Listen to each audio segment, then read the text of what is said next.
can fight with the insurance company until you're blue in the face. But why, right? Because it's all we know. It's all we've been taught to do. I put a tarp on, I'm owed this much money. Well, if you explain why and justify it the right way, it's real easy. The adjusters are happy to pay the bills. People in our industry believe the insurance adjuster is the bad guy. The reality is the insurance carrier and the attorneys behind the policies are the bad guy.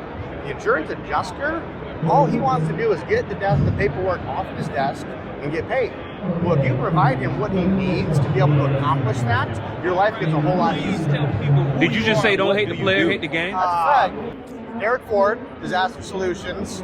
We joke, right? We do everything that roofers and insurance carriers suck at. Is that right? Yeah, it's kind of the model. That's the tagline. Yeah. Okay. You know, I was in the roofing game for 12 years. Chased storms all over the country.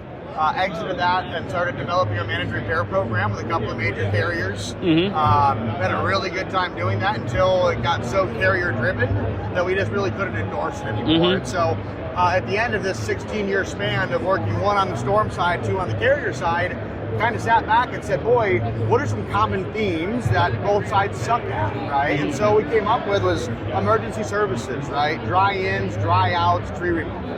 Nobody knows how to deal with it. Nobody knows how to build for it. Nobody can get to it fast enough. Second into that is scoping and estimating, right? Properly scoping damages, properly estimating it, making sure that we're writing it in a way that the policyholder is going to be indemnified correctly. And the other big ones are windows, right? When I was selling roofs, windows was a curse word. We ordered a window, we sold a window, our head was put on a platter, and rightfully so, right? They're really complicated, but the reality of it is the carriers don't understand it, contractors don't understand it. So we've taken all these problems and done our best to turn them into solutions, if that makes sense. Yeah, so I mean, but because a lot of people say they do it better, right? Sure. We're definitely at a win the storm. Everybody claims that they do everything better, what people suck at. What makes your process better? Sure. So a lot of it depends on which item we're talking about. Talk about emergency services from jump, right? A lot of roofers here. A lot of roofers can get a tarp on a roof, right? A lot of roofers can figure out how to get a tree off a roof. They can figure out how to buy some fans and dry something out, right? What they don't do is get it done the right way, and they don't know how to bill for it properly. So in that world, you look at all these groups, right? And everybody's always talking about how much do you bill for tarps? How many times have you seen that question on the groups? And it's constant, right? And everybody gives you a different answer. So what we do is we start off with proper documentation. Photographing all of the shingles that are missing on the roof, photographing the active leak inside the house, photographing the crew that's coming out there having harnesses on. We're going to go ahead and tarp it the same way that it's dictated by FEMA and the Army Corps of Engineers. So 1x4 around the perimeter of the property, rolled inside a heavy mill tarp, 1x4 furring strips all the way across the surface. How do you bill for it? We bill for it just like you bill for a roof. We put together a square footage price on the tarp, a linear foot for the 1x4s, linear foot for the 2x4s, an emergency services call. Couple that with backup documentation from the Army Corps of Engineers and from FEMA and from OSHA regarding why we had to do things the way we did it. Couple that with all the photos to show that it's justified. Bundle that together, send it to the carrier. Easy peasy, right? And so we're able to work out a deal with most of these roofers and general contractors where they're actually able to make money in that world. Does that make sense? And so I compare it to the DMV, right? When you walk into the DMV, you see two types of people, right? You see people that are screaming and yelling and furious, and you see people that walk in and walk out. What's the difference between those two?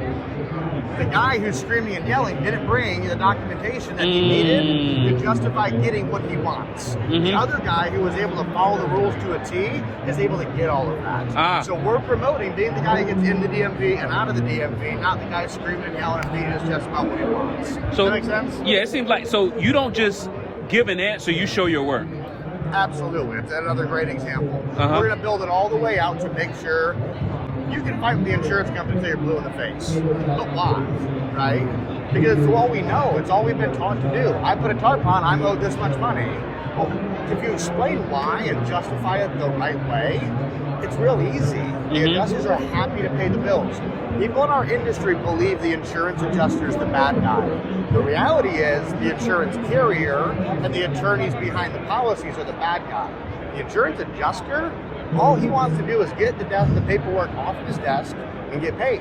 Well, if you provide him what he needs to be able to accomplish that, your life gets a whole lot easier. Did you just say don't hate the player, hate the game? That's a fact, right? Same conversation with windows, right? Why do people hate windows? Why? Because Exactibid pays $160 for a window. Do you know why it pays so low? Because Exactibid's a polling company. They're a data collection company is really what they are.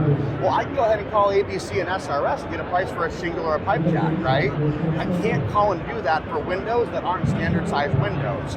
All they're able to pull is a window at Home Depot, which is going to be a 32 inch by a 36 inch standard size window, and 90% of homes in America don't have that.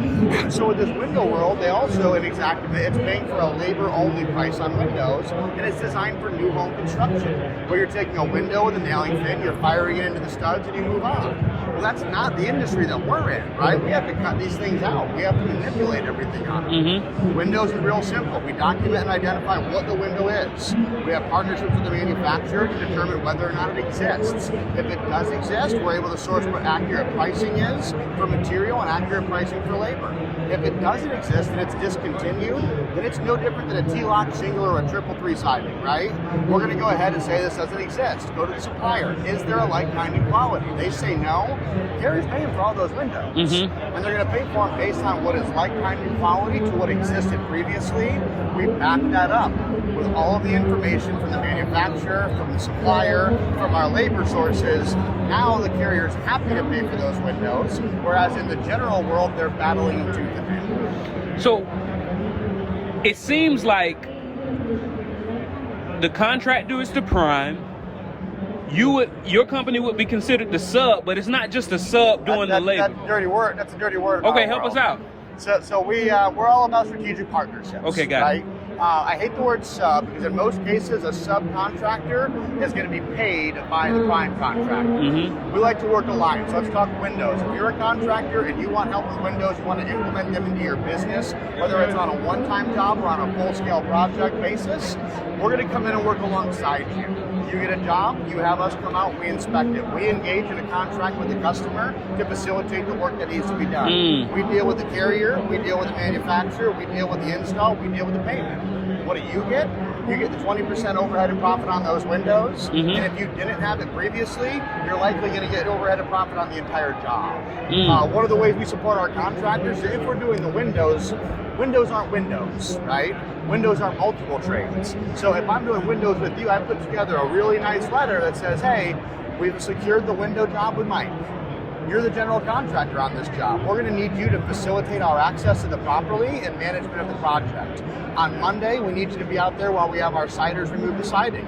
On Tuesday, we need you out there for the window. On Wednesday, we need you for the carpentry on the jam and casing. And on Thursday, we need you for the drywall and the painting. And you're going to sign off on that. Well, if all you had was roof, siding, and gutters, and the insurance carrier doesn't want to pay for O&P, go ahead and slap 5 more trades onto it. Now we're going to help you get that. Does that make sense? No, that makes perfect sense. So it seems like your strategic partnership allows them to increase their margins without losing any labor. Right, and not only without not having to do any additional work, but providing a value, providing an item that's valuable to their customer. It's a sales tool, right? How many times have you gone in and the customer goes, no, we want somebody to do everything. And you have to fight them. Go, I'm sorry, ma'am, all we do is roof and gutters because that's what's easy. Well, good for you, right? But the customer wants a turnkey project. And again, for people that don't want to partner or they have their own window business, that's where we come in with the professional reporting stuff. We have the ability, we have tools we've created that we can send out. You as the contractor can go in, take all of the photos in the app that we submit to you. We'll do all the legwork, figure out whether they exist, get the pricing correct, and kick you back a small flat fee report, and you can go deal with it yourself. And you really got this down packed, man. So, and you're the actual owner of all of this, but you sound like the top salesman. Yeah, well, I mean, that's because I sold all of them, right? I mean, the reality is, you say we're all over it. We break shit every day, just being perfectly honest, right? Anybody out there that we work with, we're going to make mistakes, but we take accountability for it. When we left, and I left the insurance end of the world, we started these things off strategically one at a time. The first one was TARP 911. We went and piloted that on about 1,000 properties to figure out how to build, how to get the carrier to pay, how to make money, which was real hard. Once we piloted that 4 or 5 times, we then moved on to the next one, which is Scope Pros, going out, scoping and estimating properties, figuring out what works, how to write these the right way. Then we dove into Window Pro, selling Window Pro. And so now, after selling each of these myself and with the team that we built around us, we brought them all under one umbrella and created Disaster Solutions to try and find a way to bridge the gap between these customers, contractors, and carriers and make the fight a little bit less adversarial. Is there no part of the United States that you won't go? Hawaii's tough. You can pay me enough, we'll make moves. So continental United States, Disaster Solutions is a viable solution to contract. It is. So again, the caveat there, just to be real clear, we're big on transparency. We'd rather under-promise and over-deliver. That's very, very rare in our business, right? It has to make sense for everybody. If we have a fresh hailstorm, if you want us to come in and partner on windows, partner on scoping, we're absolutely available to go and help. If it's a conversation of, hey, I screwed up a window job in North Dakota, can you help me fix just one? That's not a partnership, right? Got it. And what I said before is, I'm real big on strategic partnerships. We want to work together for a greater cause. The one-offs we can help with in the right scenarios, but for the most part, we're available to deploy anybody within 72 hours anywhere in the nation if the event and the partnership can note it. So what equals good volume to you? Is it 10 per month? Is it 20 per month? What equals good volume? That all depends on the size of the house. Okay, got it. It's a conversational deal, right? Understood. Again, we talk about volume. If you call me with a favor out in Jacksonville and I have the ability to help you with it, I'm going to. Unfortunately, the reality is in most of those one-off scenarios, it's a scenario that's already doomed from the beginning, right? Most guys aren't going to call us up and say, hey, I want to build 4 window jobs. They're going to call and say, hey, we fucked up 4 window jobs. Pardon my mouth. Right? Oh, no, they're good. It's a different conversation. Yeah. And so, again, we'd encourage anybody, get with Mike, get with Dave, get with myself. We'd love to have a conversation, see how we can make money together. Got it. And one last thing, man. Yes, sir. You have seemed to have successfully put together the headaches that people want, like you said, under one umbrella, no pun intended, right? Yeah. Storms, right? What's something that somebody that's looking to build a business like yours, what's something that they should pay attention to in the beginning and before it's too late? Boy, number one would be building a model that can be scaled, right? That's the hardest thing. We can go out and develop things that make money, but can you scale them? I think the biggest one would kind of tie right into what our name is. Focus on solutions, not on problems. One of the biggest obstacles that I had to overcome in creating these businesses, it's so easy to focus on all the problems that are in front of us, but if you can make a transition from focusing on what's a problem and identifying a solution instead, you change your mindset into finding ways to fix broken things and make them better, as opposed to getting weighted down by all the problems. And there's a lot of problems when you go to start a business. It's a nightmare. So as soon as you see a problem, immediately start thinking of the solution. What's the solution, right? Okay. Don't get hung up on it. Here's the thing, man. It's human nature, right? You encounter a problem. I stepped in dog shit, and I'm going to go around and I'm going to tell everybody, this is human nature. Man, I stepped in dog shit. Man, my foot smells. My shoes are ruined, right? And now what you've done is you've taken the negativity from one tiny little problem and you've spread it to multiple people that are all thinking about it. Or I clean my shoe off, clean the shit out so nobody else steps in it. Now we're spreading positivity. Nobody else gets shit on the shoes. And I'm not going down and cancering throughout the venue over a problem I had.